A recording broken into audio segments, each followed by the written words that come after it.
الحمدللہ وحدہ والصلاة والسلام علی من لا نبی بعدہ اما بعد۔ محترم ناظرین، ایک مسئلہ معلوم کیا گیا ہے کہ مرحوم کی نماز روزوں کی قضا کا حکم کیا ہے۔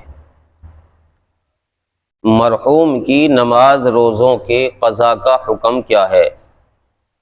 یعنی ایک شخص اس حالت میں مرا کہ اس کے ذمے بہت ساری نمازیں رہ گئی، بہت سارے روزے رہ گئے، تو اس شخص کی نماز روزوں کا کیسے ادا کیا جائے گا؟ ان کو کچھ لوگ کہتے ہیں، پوچھنے والا نے یہ پوچھا ہے کہ کچھ لوگ کہتے ہیں کہ وہ خود ذمہ دار ہے، اور کچھ لوگ کہتے ہیں کہ بھئی اس کے گناہوں کے بوجھ کو ہلکا کرنے کے لیے قرآن کا ایصال ثواب کرو، قرآن پڑھ کر اس کو ثواب پہنچاؤ، گناہوں کا بوجھ ہلکا ہو جائے گا۔ تو کون سی شکل ہے؟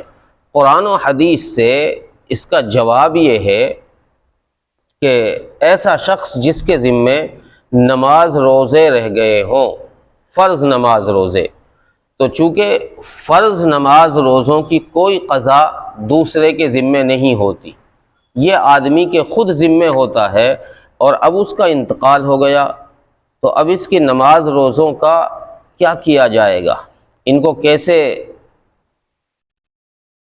کی کیسے پورتی کی جائے گی؟ اس کمی کی جو یہ کمی آ گئی ہے، تو اس کی کمی کا طریقہ شریعت نے یہ بتایا ہے کہ جس کے ذمے نماز روزے رہ گئے ہوں تو ہر نماز اور روزے کا فدیہ جو ہے وہ صدقۃ الفطر ہے۔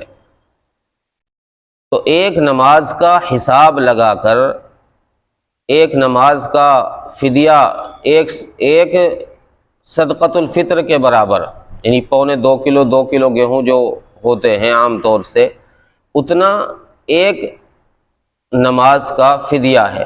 اور یہ جو فرض نمازیں ہیں 5 ہیں، اور ان کے ساتھ فدیہ جو دیا جاتا ہے واجب کا بھی دیا جاتا ہے، تو کل 6 نمازوں کا فدیہ روزانہ کے حساب سے حساب لگا کر ادا کیا جائے گا۔